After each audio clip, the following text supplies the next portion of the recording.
السلام علیکم ورحمۃ اللہ وبرکاتہ نحمده ونصلي على رسوله الكريم اما بعد قال الله تعالى في كلامه المجيد اعوذ بالله من الشيطان الرجيم بسم الله الرحمن الرحيم يا ايها الناس كلوا مما في الارض حلالا طيبا ولا تتبعوا خطوات الشيطان انه لكم عدو مبين۔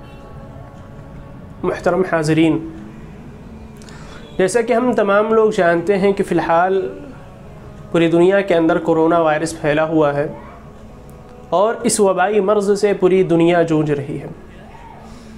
کئی جگہوں پر ابھی بھی لاک ڈاؤن کا سلسلہ جاری ہے اور کئی جگہوں پر کھل چکا ہے۔ ہمارے ملک ہندوستان کے اندر ہی کئی صوبوں کئی ریاستوں کے اندر گائیڈ لائن حکومت کی الگ ہے اور کئی جگہوں پر الگ ہے۔ اس لاک ڈاؤن نے انسانیت کو جہاں بہت ساری اچھی چیزیں سکھائیں، زندگی نے انہیں نئے نئے اسباق پڑھائے، وہیں پر اسی لاک ڈاؤن کی وجہ سے انسانیت کا بہت زیادہ نقصان و خسارہ بھی ہوا ہے۔ انسانوں کا کافی نقصان بھی ہوا ہے اور انہی نقصان اور خساروں میں سے سب سے بڑا اور سب سے اہم نقصان مالی نقصان ہے۔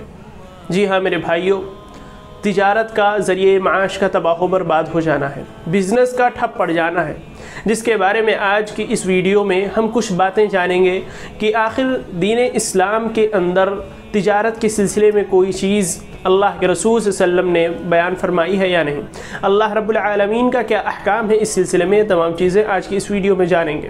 محترم حاضرین، میں ہوں محمد خان اور آپ تمام لوگوں کا تہہ دل سے استقبال کرتا ہوں البخاری یوٹیوب چینل پر۔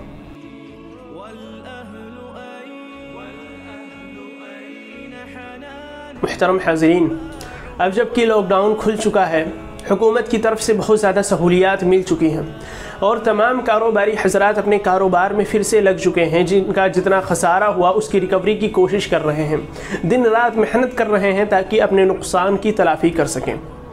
اللہ رب العالمین سے دعا ہے کہ ان کے نقصان کی تلافی جلد از جلد مکمل فرمائے، آمین۔ ہماری مسلم سوسائٹی اور ہمارا مسلم معاشرہ آج تجارت کے بارے میں جو کچھ جانتا ہے، یعنی جو شرعی احکامات جانتا ہے، وہ کچھ اس طریقے سے کہ اللہ کے رسول صلی اللہ علیہ وسلم نے فرمایا ہے کہ اپنی محنت سے کماؤ، اور ہماری شریعت اسلامیہ ہمیں اس بات پر زور دیتی ہے بلکہ حکم دیتی ہے کہ ہم رزق حلال ہی کمائیں اور رزق حرام نہ دیکھیں۔ یہ موٹی موٹی باتیں آج ہماری مسلم سوسائٹی جانتی ہے، اور کچھ ایسی چیزیں ہیں جو ان کا جاننا بے حد ضروری ہے، کچھ ایسی معلومات، کچھ ایسے احکامات جن کا ہمارے علم میں ہونا از حد ضروری ہے لیکن ہم نہیں جانتے۔ آئیے جانتے ہیں وہ کیا ہے۔ محترم حاضرین، اللہ کے نبی صلی اللہ علیہ وسلم نے خود کی کمائی کھانے کے سلسلے میں ارشاد فرمایا، ما اکل احد طعاما قط خیرا من ان یأکل من عمل یدہ، کہ انسان کی سب سے بہتر کمائی وہ ہے جو وہ خود کی محنت سے کھائے، یعنی انسان پہلے دن بھر محنت کرے، کمائے، اس کے بعد کھائے۔ اس سے بہتر کوئی کھانا، اس سے بہتر کوئی کمائی نہیں ہو سکتی۔ یہ ہمارے نبی صلی اللہ علیہ وسلم کا فرمان ہے۔ اور پھر مثال دیتے ہوئے آپ صلی اللہ علیہ وسلم نے ارشاد فرمایا کہ وَإِنَّ نَبِيَّ اللَّهِ داؤد كَانَ يَأْكُلُ مِنْ عَمَلِ يَدِهِ، صحیح البخاری، کہ اللہ کے نبی حضرت داؤد علیہ السلام اپنی محنت سے کما کر کھاتے تھے۔ صحیح بخاری کی روایت ہے میرے بھائیوں۔ اس حدیث سے صاف طور پر ہمیں یہ معلوم ہوتا ہے کہ نبی کریم صلی اللہ علیہ وسلم نے خود کی کمائی کے بارے میں کیا کیا چیزیں بیان فرمائی، خود کی کمائی کی کتنی اہمیت ہے، کتنی فضیلت ہے، وہ اس حدیث میں ہمیں صاف طور پر دکھ رہا ہے۔ لیکن اب ایک سوال یہاں پر پیدا ہوتا ہے کہ اس حدیث کے اندر اللہ کے نبی صلی اللہ علیہ وسلم نے حضرت داؤد کی ہی مثال کیوں دی؟ اور بھی انبیاء کرام موجود تھے جن کا ذریعہ معاش تجارت تھا، ان کی مثالیں آپ نے کیوں نہیں دی؟ اولو العزم پیغمبروں کی مثال کیوں نہیں دی؟ خود آپ بھی تاجر تھے لیکن آپ نے اپنی مثال کیوں نہیں دی؟ آپ نے اپنے بارے میں کیوں نہیں کہا؟ حالانکہ ہم تمام لوگ جانتے ہیں آپ صلی اللہ علیہ وسلم کتنے بڑے تاجر تھے اور کتنے امین تھے۔ حضرت خدیجہ رضی اللہ تعالی عنہا سے آپ کی جس بنیاد پر شادی ہوئی، جو وجہ بنی تھی، وہ تجارت کے اندر امانت داری دیکھ کر ہوئی تھی۔ اس تفصیل میں جانے کی ضرورت نہیں، ہم تمام لوگ اس کے بارے میں جانتے ہیں۔ تو آپ صلی اللہ علیہ وسلم نے یہاں پر حضرت داؤد کی ہی مثال کیوں دی؟ اس سوال کا جواب میرے بھائیوں، اس کے پیچھے کی جو حکمت ہے وہ یہ ہے کہ حضرت داؤد علیہ السلام اپنے دور کے بادشاہ تھے، اپنی ریاست کے خود مختار مالک تھے، اور ایک بادشاہ جو اپنی حکومت کو بھی چلائے، جو پوری حکومت کا نظام اور کاروبار سنبھالے، اس کے باوجود وہ خود سے کمائی کرے، خود سے کمائے پھر کھائے، اپنی فیملی کو، اپنے آل اولاد کو اپنی کمائی کے ذریعے پروان چڑھائے، تو اس سے بہتر اور کیا چیز ہو سکتی ہے؟ آپ بادشاہ تھے، آپ کے مال و دولت کے اندر، آپ کی بادشاہت کے اندر جو بیت المال تھا حکومت کا، اس کے اندر خزانوں کی کمی نہیں تھی میرے بھائیوں۔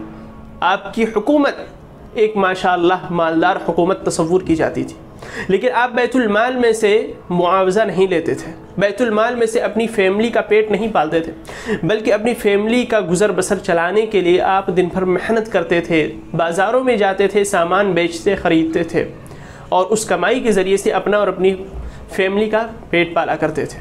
اس وجہ سے اللہ کے نبی صلی اللہ علیہ وسلم نے حضرت داؤد کی یہاں پر مثال دی۔